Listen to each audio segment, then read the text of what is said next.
Stalingrad before the war, a working city by the Volga. Before Stalingrad became a battlefield, before its name became heavy with meaning, it was simply a place where people lived. Not a symbol, not a turning point, just a city, stretched along a river, busy with ordinary concerns. In this chapter, there is no urgency, no explosions, no front lines, only routines, only quiet movement, only a city breathing at its usual pace. Stalingrad lay along the western bank of the Volga River, long and narrow, its neighbourhoods following the water rather than expanding outward. The Volga was wide here, slow, unhurried. It did not rush toward the sea. It moved steadily, carrying cargo, people, and seasons. For centuries, settlements had gathered around this river, fishing villages, trading posts, industrial towns. By the early 20th century, Stalingrad had become an industrial city, built less for beauty and more for purpose. From the river, one could see cranes, docks, warehouses, and behind them, long rows of buildings stacked in simple, practical blocks. The city did not try to impress. It functioned. Industry defined Stalingrad's rhythm. Factories dominated the skyline, their chimneys rising above residential streets like fixed landmarks. The Red October steel factory was one of the largest. Nearby stood the Barricade factory, producing heavy machinery and artillery components. These places were loud, hot, and exhausting. But they were familiar. For thousands of workers, the sound of metal striking metal was not alarming. It was normal. Factory whistles marked the hours. They told people when to wake, when to begin work, and when to return home. The city moved according to these signals, not clocks. A typical morning began early. Before the sun rose fully, people were already awake. Cold water was poured into metal basins. Faces were washed quickly. Hair was brushed with simple combs. Breakfast was modest. Bread, usually dark and dense, sometimes porridge. Tea, thin and warm. Clothing was practical. Worn coats, heavy boots, scarves pulled tight against the wind. There was little variation from day to day. That consistency brought comfort. Workers walked to factories in small groups or alone. The streets were wide but unadorned. Trams rattled past, sparks flashing briefly overhead. People did not hurry. They walked with the steady pace of those who knew exactly where they were going and exactly how long it would take. Conversations were brief, about the weather, about shifts, about shortages. Nothing felt urgent. Inside, the air was thick. Heat rose from furnaces, steam drifted upward.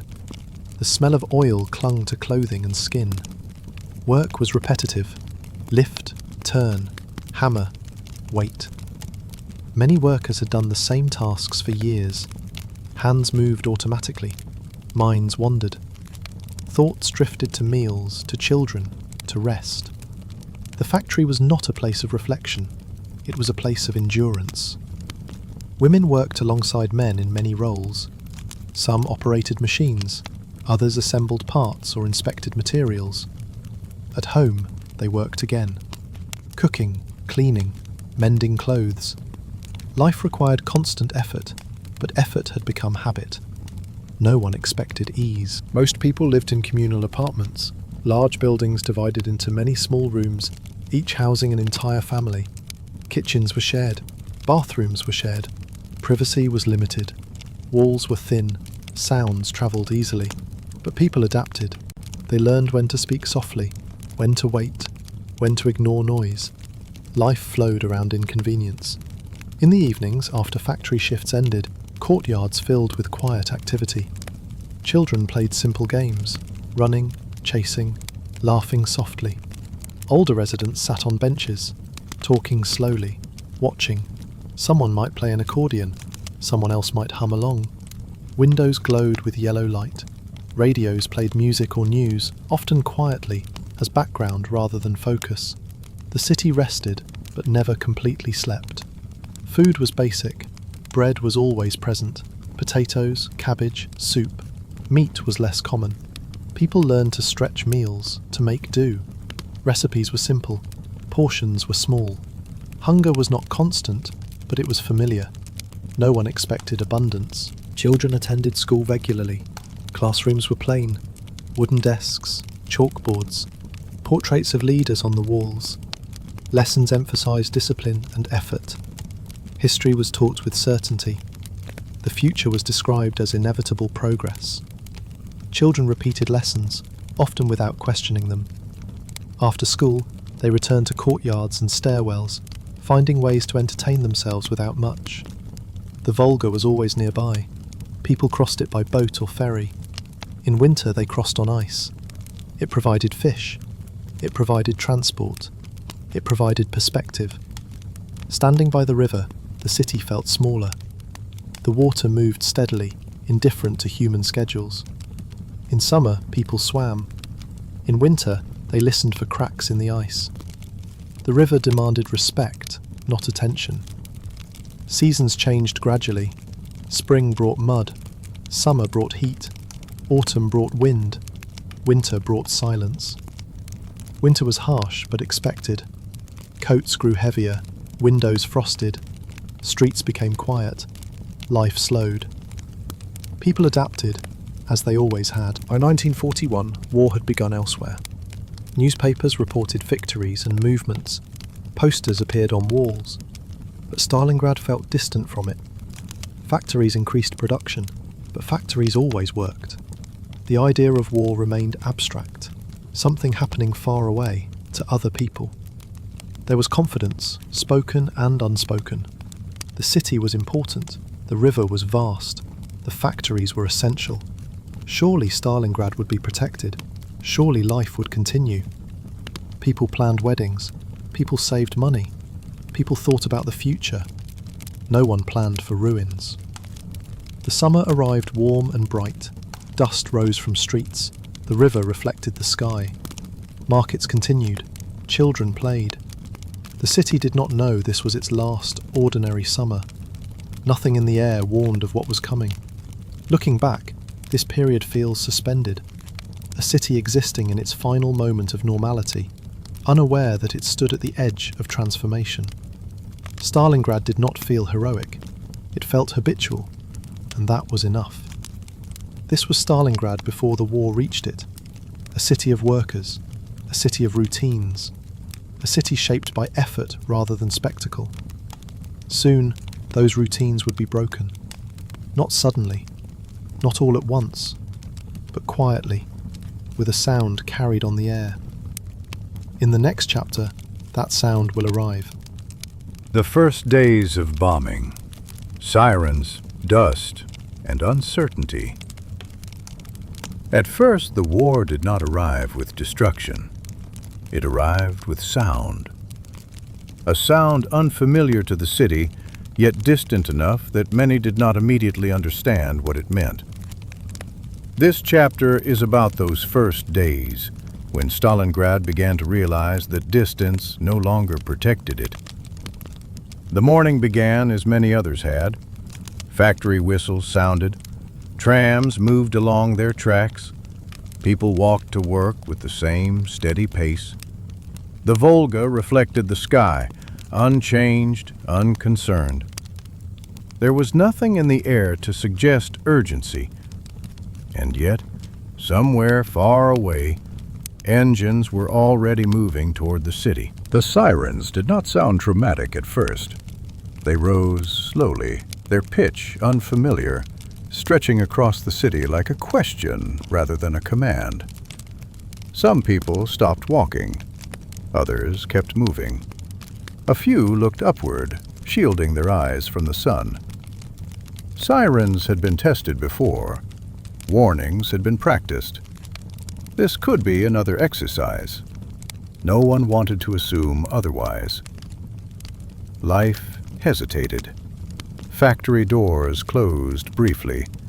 Trams slowed. People stood in doorways, unsure whether to enter or continue. There was no screaming, no running, only uncertainty. The city did not yet know how afraid it should be. The first explosions were not close. They sounded dull, muted by distance, a low vibration through the ground, a faint pressure in the air. Some thought it was industrial noise. Others assumed it was construction. Only gradually did the realization form. This was not routine. People began to look upward more often. Small black shapes appeared in the distance, too high to identify clearly, too numerous to ignore. Aircraft moved steadily, unhurried, as if following a schedule. The sky, once background, became something to watch carefully. Authorities issued instructions: seek shelter, stay indoors, remain calm. The words were simple. The explanations were not detailed. There was no reassurance that this would be brief, only guidance on how to endure. People moved into basements. Not all buildings had shelters.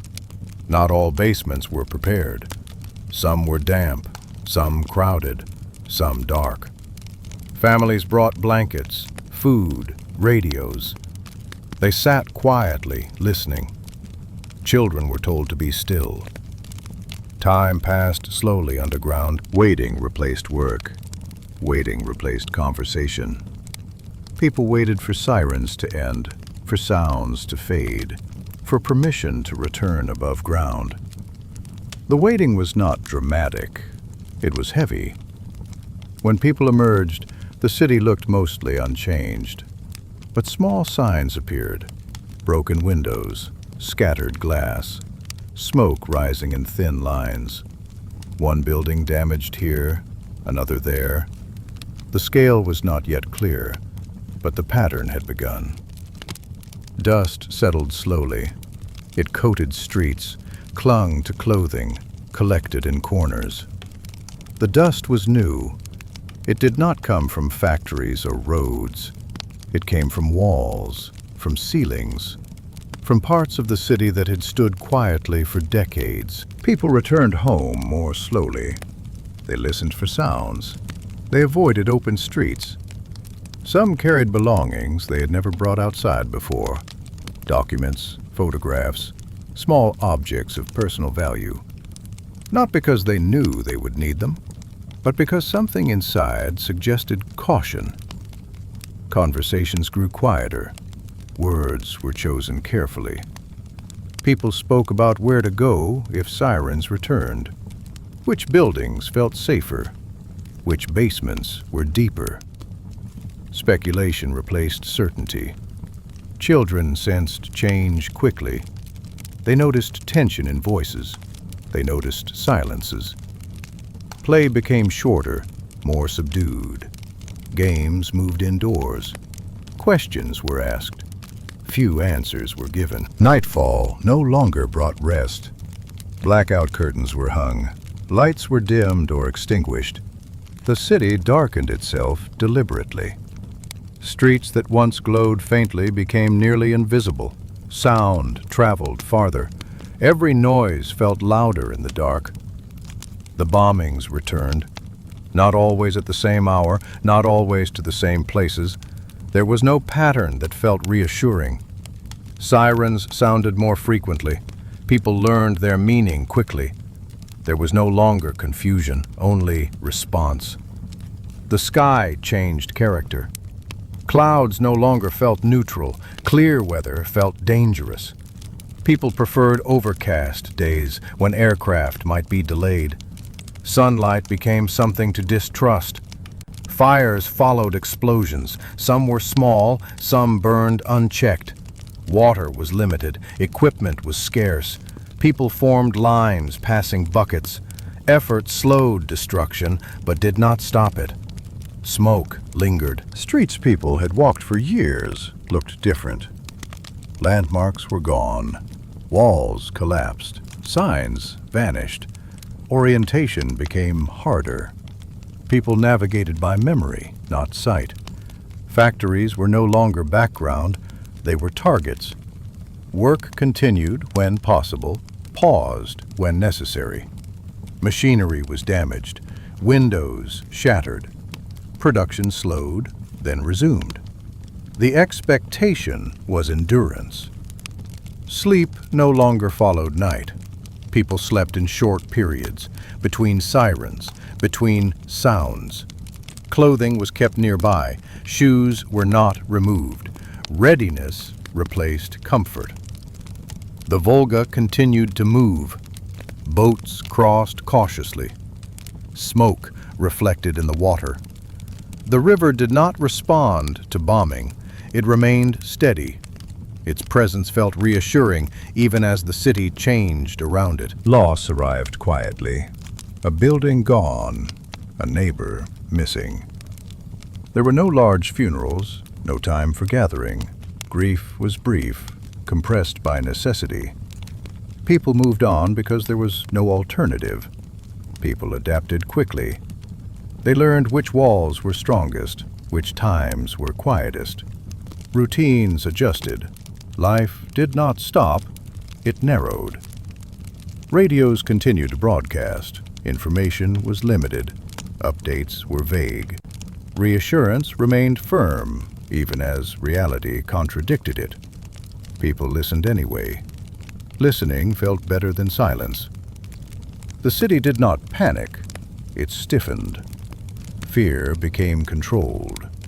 People spoke less, observed more. Energy was conserved. Days became similar. Sirens, shelters, waiting.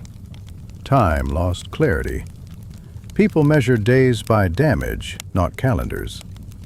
Some people left, mostly women, children, and the elderly. Trains were crowded, routes uncertain. Leaving was not easy. Staying was not safe. Both felt wrong. Many stayed because of work, because of family, because there was nowhere else to go. They adjusted their expectations. Normality was no longer the goal. Survival was. Stalingrad no longer rested. Even in silence, it listened. The city had crossed a threshold. It could not return to what it had been. The first days of bombing did not destroy Stalingrad. They altered it. They introduced uncertainty into every routine. The city learned to wait. In the next chapter, waiting will become life itself as people begin to survive among ruins. Surviving among the ruins. Food, water, and sleep. By the time the city began to understand that the bombing would not stop, Stalingrad had already changed shape. Buildings were still standing, but their meaning had shifted. Homes became shelters. Factories became targets. Streets became passages to be crossed carefully rather than places to linger. This chapter is about the slow adjustment to a city that no longer functioned as it once had, and about how ordinary people learned to live among broken walls. Rubble did not arrive all at once. It accumulated. A wall collapsed here, a roof fell there. Over days and weeks, the familiar outline of the city softened, edges broken, angles changed.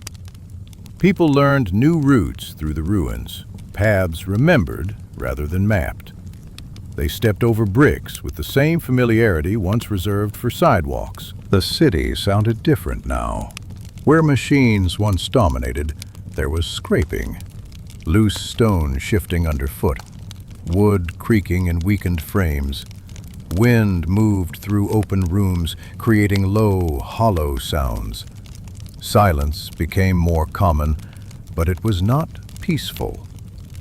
Many apartments were no longer usable. Walls exposed rooms to the open air. Ceilings were gone. Families moved deeper underground. Basements became permanent spaces, not temporary refuges. People arranged bedding carefully, away from dripping water and falling dust. Life compressed into smaller areas. When homes were abandoned, people chose quickly. Documents, photographs, a few personal items. There was no room for sentimentality. Objects were valued for portability, not beauty. What could be carried was what survived. Water access changed. Pipes were damaged. Pressure failed. People gathered water from wells, from the river, from melting debris-covered ice. Containers were reused endlessly. Every drop mattered. Water was boiled when possible, shared carefully. The act of drinking became deliberate. Cooking changed. Many kitchens were destroyed. Fuel was scarce. Meals were simple, often cold. Bread remained central. Soups were thin. People ate slowly, not to savor, but to make food last. Hunger became familiar, but manageable. Food was shared, not generously, but fairly. People understood limits. Arguments happened, but cooperation was more common. Survival favored restraint. Some ventured out to find supplies. Carefully, quietly. They moved through ruins, avoiding open areas. Collapsed shops were searched. Storage rooms opened. Nothing was wasted. Empty cans were kept, scraps saved. Everything had potential use. Fire became complicated. It provided warmth, it cooked food, but it also attracted attention. People lit fires briefly. They kept them small. Smoke was controlled. Even warmth required caution. Sleep no longer followed night. People slept when quiet allowed, short periods, light rest. Shoes remained nearby. Belongings stayed packed. Dreams, when they came, were shallow. Waking was quick. Children adapted in their own way. They learned where not to step, which walls were unstable. Play returned, but changed. Games were quieter, movement cautious. Laughter still appeared, but briefly. Older residents moved carefully.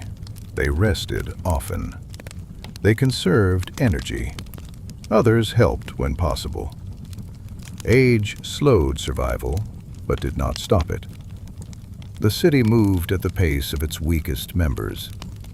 People grew thinner. Clothing hung looser.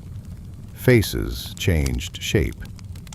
Energy was rationed like food. People learned to sit still for long periods. Movement became purposeful.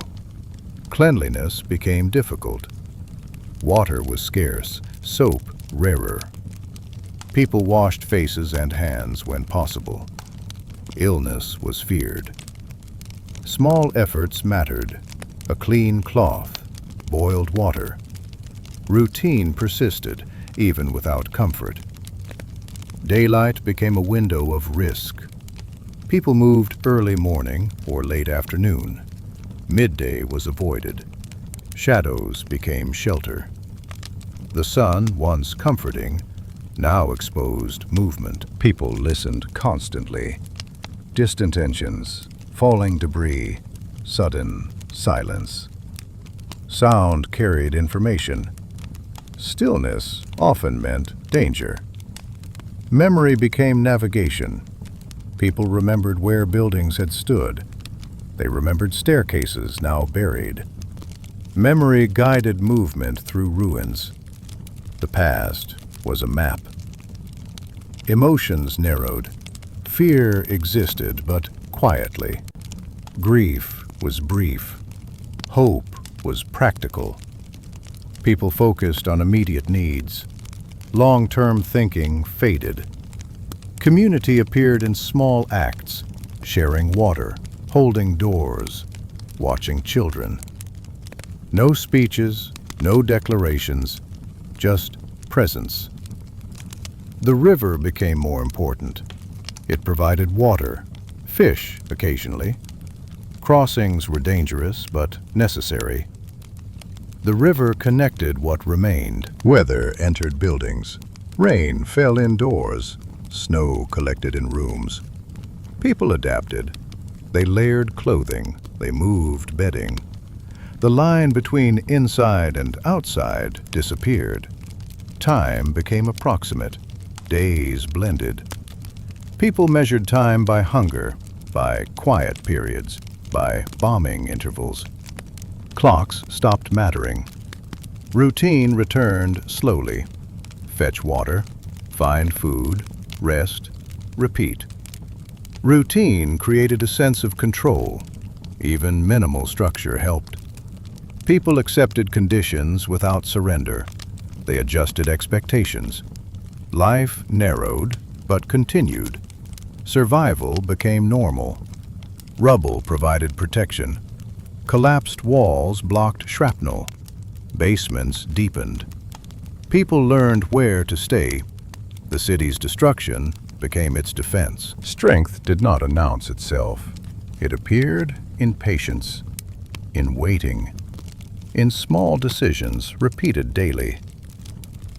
Nights were cold, darkness deep, sounds distant. People lay still, listening. Sleep came slowly. Stalingrad did not collapse. It adapted. Each day taught new lessons. Each night survived felt like accomplishment. By now, the city was no longer recognizable, but life persisted within it. Among broken walls, people learned to endure. In the next chapter, winter will arrive, and endurance will be tested further. When winter arrives, cold as the quiet enemy. Winter did not arrive suddenly. It came the way it always had, step by step, temperature dropping slowly, air growing sharper. At first it felt familiar. Stalingrad knew winter. But this winter arrived in a city already stripped of comfort, and the cold found no resistance. The earliest mornings grew colder. Breath became visible. Metal stung bare skin. People noticed frost forming sooner on broken windows, ice lingering longer in shadows. No one spoke about it much. Cold was expected. Coats were worn constantly. Many had only one. Layers were added beneath, shirts, scarves, anything available. Gloves were rare, hands cracked, fingers stiffened. Clothing could not be replaced. What people had was what they used. The wind moved freely now. Walls no longer stopped it. Roofs no longer shielded rooms. It passed through buildings, through stairwells, through lives. People learned to sit with their backs to the wind. They blocked openings with cloth, boards, debris. The effort helped, but never fully. Fire shifted from convenience to necessity. Small stoves were built from scrap. Wood came from broken furniture. Anything that could burn was considered fuel. Fires were kept low. Smoke was dangerous. People watched flames carefully, as if they might disappear. Night felt heavier in winter. Darkness came early. Cold settled in. People slept closer together. Blankets were shared. Movement slowed. Energy was saved for survival. Water froze quickly. Buckets formed thick layers of ice. People broke surfaces with tools, with hands wrapped in cloth. The act of collecting water became longer, more exhausting. Every task took more time. Food became harder. Bread froze. Soups cooled quickly. People ate when food was available, not when hungry. Calories mattered more than taste. Eating was functional. Cold entered the body gradually. Feet lost feeling, hands numbed. People learned to move slowly to avoid sudden exertion. Illness increased. Coughs lingered. But rest was limited. Children suffered quietly. They lacked extra clothing. They curled into themselves. Adults watched closely. Warmth was prioritized for the youngest. Sacrifices were made without discussion. Snow fell softly. It covered rubble, softened edges. For a moment, the city looked calm again. White surfaces reflected light. But beneath the snow, everything remained broken. Snow did not heal. Snow and ice slowed movement. Paths disappeared. People slipped, fell, rose slowly. Every step required attention. Injuries were dangerous. Winter brought silence. Bombing continued, but between attacks, the city felt muffled. Snow absorbed sound. Voices carried less. The silence felt heavy. The Volga began to freeze. Ice formed at the edges first, then stretched outward. The river changed character.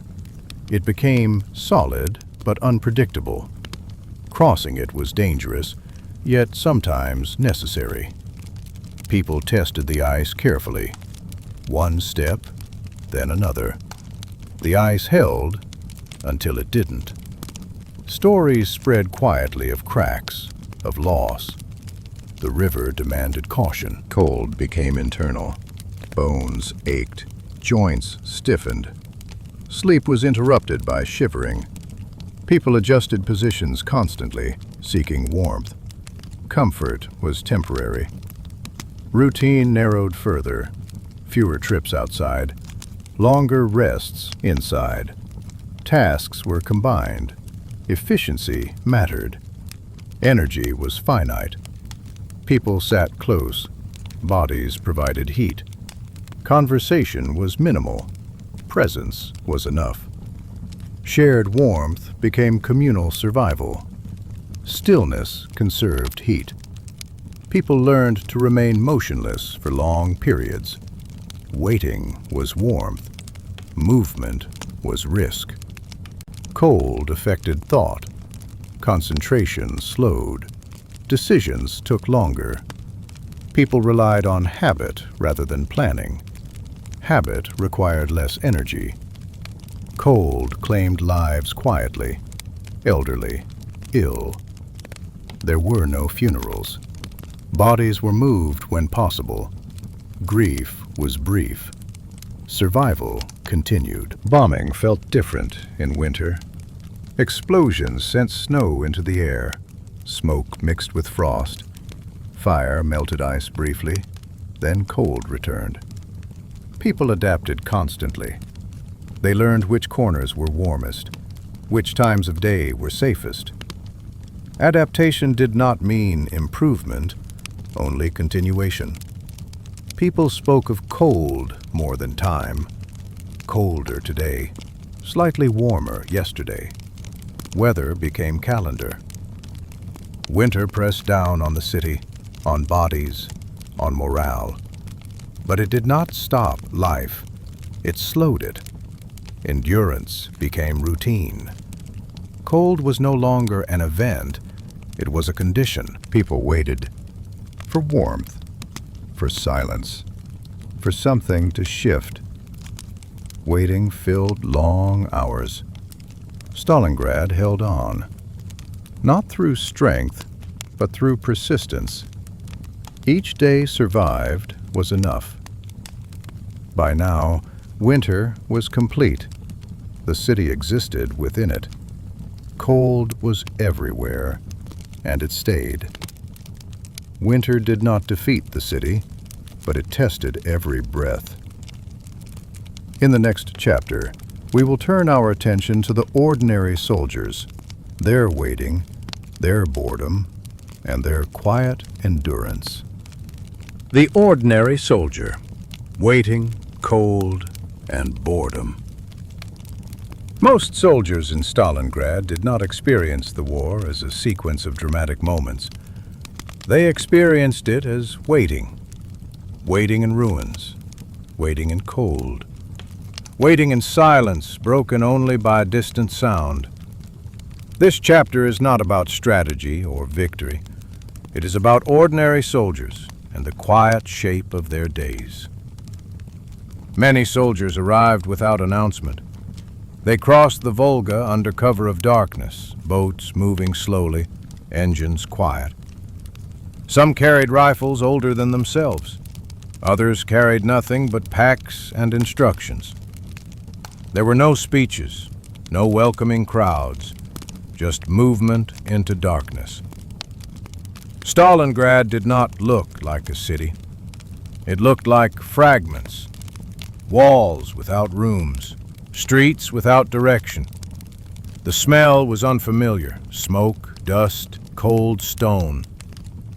Soldiers stood quietly, taking it in. No one spoke much. Positions were assigned quickly.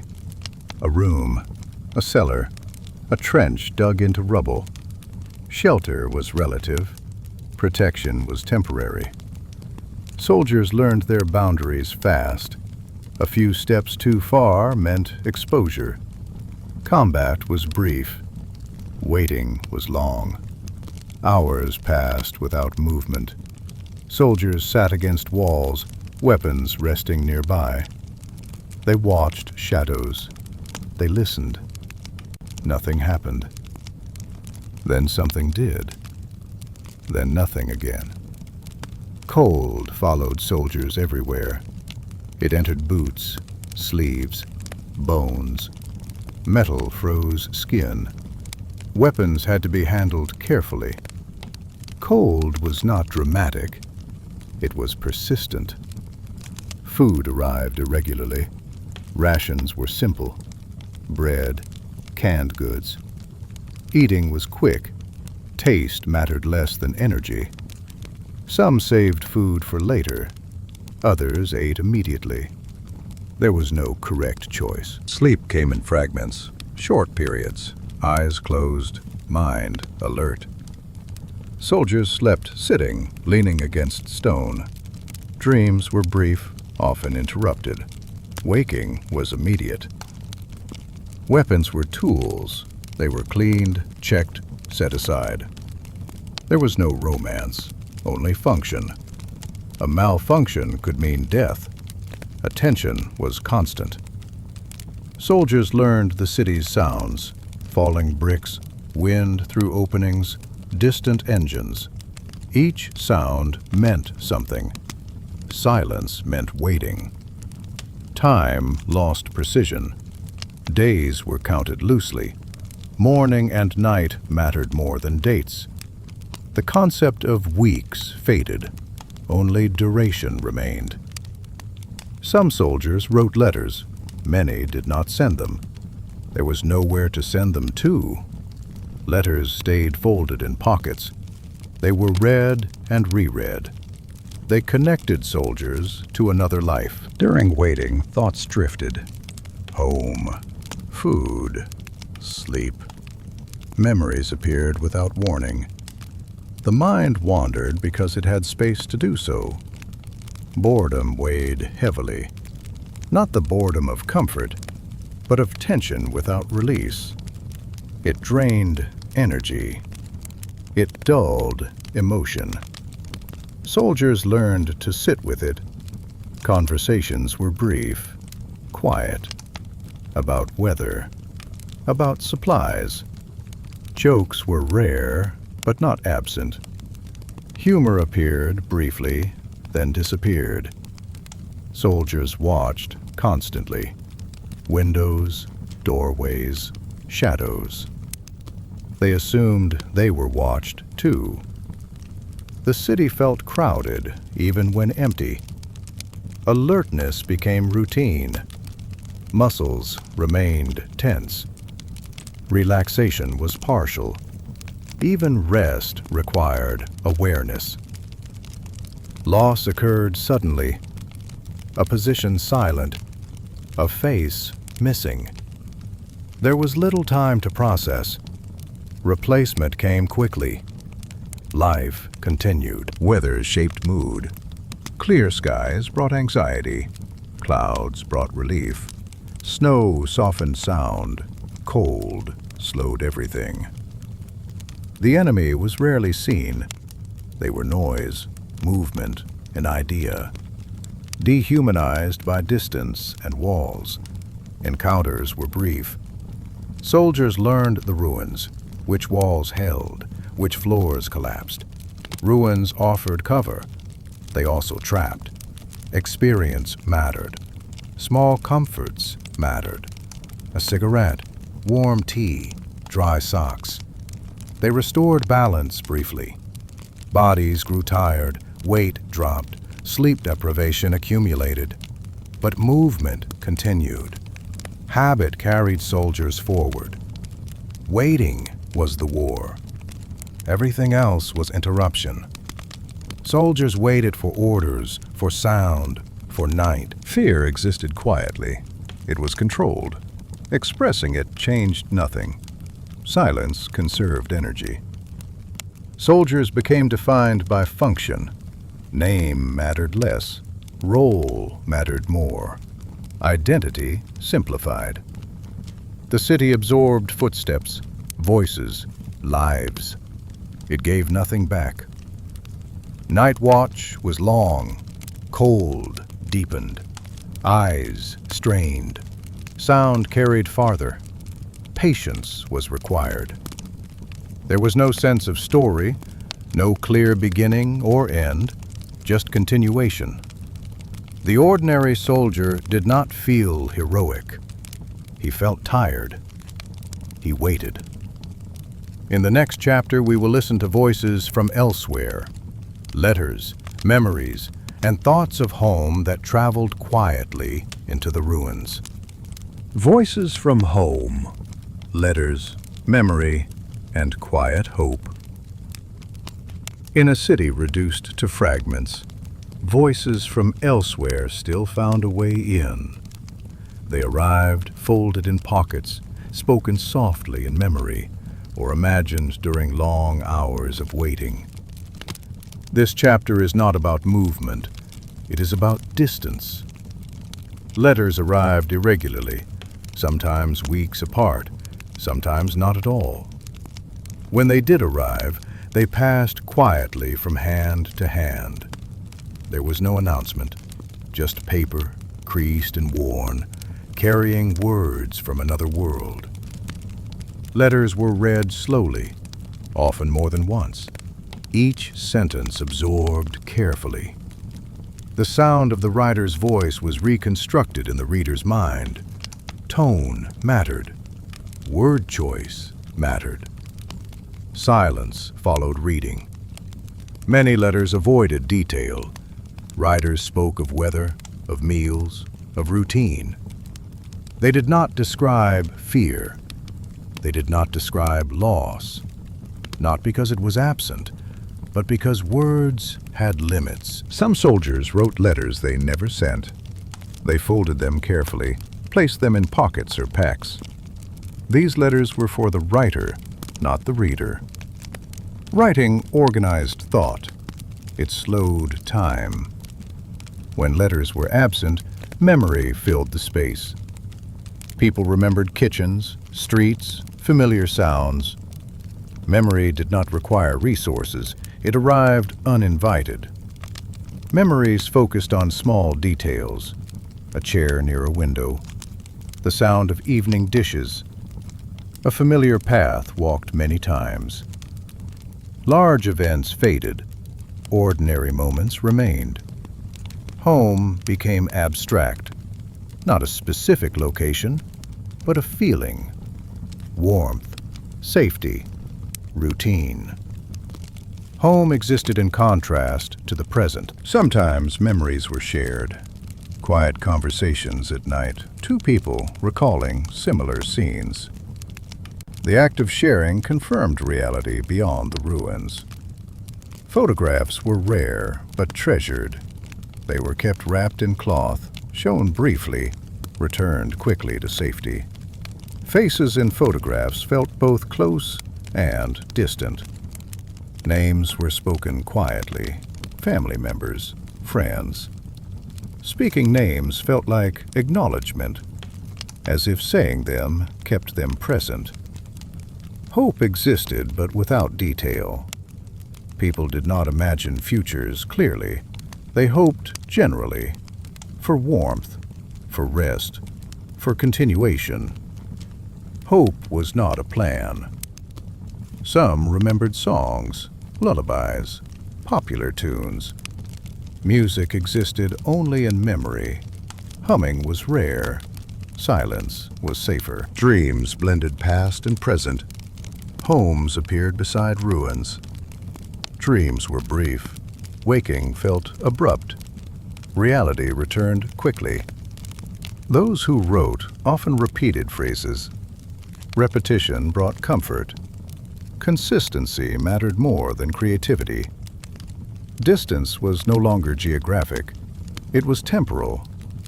The past felt farther away than any physical place. Emotion was contained. Expression used energy. Energy was limited. People learned to hold feelings quietly. News arrived through letters and radio. Information was incomplete, often outdated. People filled gaps with assumption. Some letters spoke of normal life continuing. School, work, markets. The contrast felt unreal. Two worlds existed simultaneously. Letters brought mixed feelings. Relief that loved ones were alive, guilt that they were safe. Both feelings existed together. Reading offered escape. For a few minutes the ruins faded. The reader existed elsewhere. Then the letter ended. Reality returned. Letters became objects to protect. They were folded carefully, kept dry, repaired with tape or thread. Their physical survival mattered. Sometimes letters stopped. No explanation. Silence replaced words. People waited. Waiting became another routine. People imagined replies. Conversations continued internally. Questions were answered in thought. Dialogue did not require paper. Memory comforted, but also hurt. It reminded people of what was lost. People learned to manage it. Hope was quiet. It did not demand belief. It simply existed. At night, voices for memory were loudest. The present receded. Past and future overlapped briefly. Connection persisted without communication. Relationships existed in memory. They did not require reinforcement. The city absorbed these private moments. Walls heard names whispered. Ruins held memories. Voices from home did not change the conditions of the city, but they changed how people endured them. In the next chapter, we will observe the city as it quiets, the battle ending not with celebration, but with exhaustion. The quiet end, exhaustion, stillness, and what remained. The end did not arrive with celebration. There were no clear signals, no moment when the city suddenly understood that something had finished. Instead, the end arrived quietly, as many things in Stalingrad had, through absence. The first sign was sound, or rather, the lack of it. The intervals between explosions grew longer. Sirens became rare. The city listened carefully. Silence felt unfamiliar, almost suspicious. Movement slowed. People no longer rushed between shelters. Soldiers remained in place longer. There was no urgency to replace one form of waiting with another. Waiting itself had changed. Smoke still drifted over the city, but it rose more gently now. Fires burned lower. Nothing new ignited. The smoke felt left over, as if the city was releasing what it had held. For the first time in months, Stalingrad rested. Not comfortably, not completely, but it rested. The city exhaled. Soldiers found themselves without immediate tasks. Weapons remained nearby, but were handled less. There was time to sit, to lean against walls, to look around. Faces changed again, not with fear, but with fatigue. Eyes softened, shoulders dropped, expressions became neutral. The tension that had held bodies upright slowly loosened. Hunger did not disappear. Cold did not disappear. The end did not solve these things. But there was relief in knowing that nothing worse was approaching. For months, people had lived in anticipation of sound, of movement, of interruption. Now, anticipation faded. People did not know what to expect next, and that uncertainty felt different. People emerged slowly from shelters. They did not rush. They looked carefully. The city above ground looked unfamiliar, but it was still there. Streets were empty, no traffic, no routine. People walked without destination. They wandered. They observed. People noticed who remained, who did not. There was no formal accounting. Recognition happened quietly. A familiar face, an absence, both were noted silently. With movement slowed, the city's shape became clear. Entire blocks gone. Buildings reduced to outlines. Stalingrad was no longer a city of walls. It was a city of spaces. Loss settled gradually. There was no moment for grief earlier. Now there was space for it. But grief was quiet, contained. There were no words for victory, no banners, no cheering. Language felt inadequate. The city had endured, but at great cost. Bodies rested when possible. Sleep deepened. Exhaustion overtook vigilance. People slept longer than before. Dreams returned. Winter did not end with the fighting. Cold stayed. Snow stayed. Nature was indifferent. Relief did not bring warmth. The Volga remained unchanged. Ice drifted. Water moved slowly. The river had witnessed everything. It continued. People spoke softly. Conversations were minimal. Words felt unnecessary. Presence mattered more. Some sensed an ending. Others did not. The city did not declare itself finished. It simply stopped breaking. Ruins were no longer temporary. They were permanent. People began to understand that rebuilding would take years. The city would not return to what it was. Stillness required adjustment. People had learned to live with danger. Now they learned to live without constant threat. The change was disorienting. Memory shifted.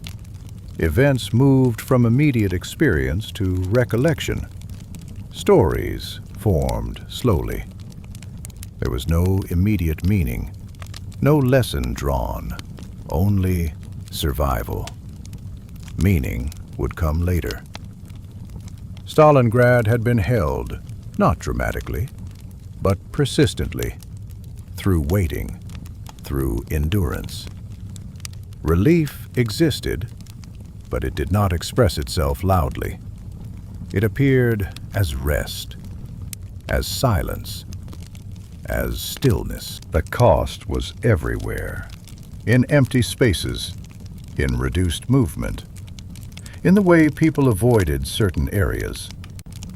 The cost did not need explanation. The end did not close the story. It paused it. The city remained unfinished. Without urgency, people began to think forward.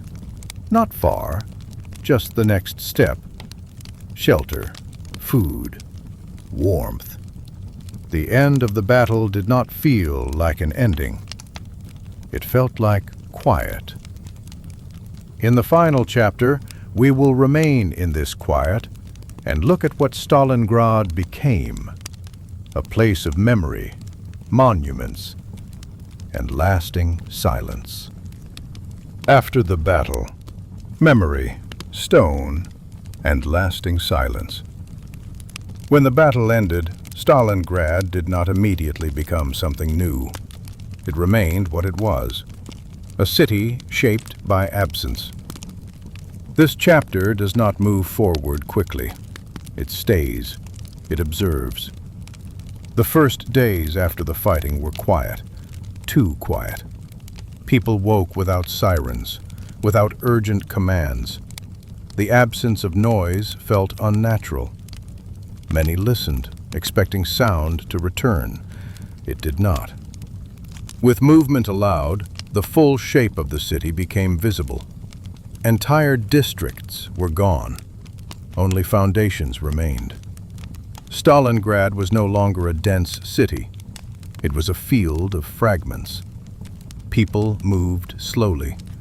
There was nowhere specific to go. They walked through spaces where buildings once stood. Orientation relied on memory.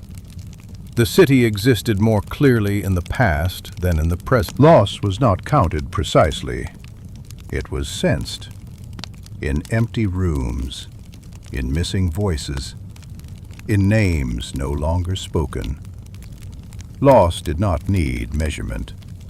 It was everywhere. Bodies were discovered gradually. Some were buried quickly. Others were left where they lay. Winter delayed everything. There was no ceremony, only necessity. Rebuilding did not start immediately. First came clearing. Debris moved by hand, brick by brick. Progress was slow, but visible. Routine returned cautiously. Water lines repaired. Food distribution organized. Shelters redefined. Routine did not restore comfort, but it restored structure. Children reappeared in open spaces. They played quietly. They adapted quickly. War had shaped their understanding of normal. Stalingrad would never be neutral again. It had become symbolic. But to those who lived there, it remained a place of effort. Symbolism existed elsewhere. At first, there were no monuments, only ruins. Memory lived in absence, not stone.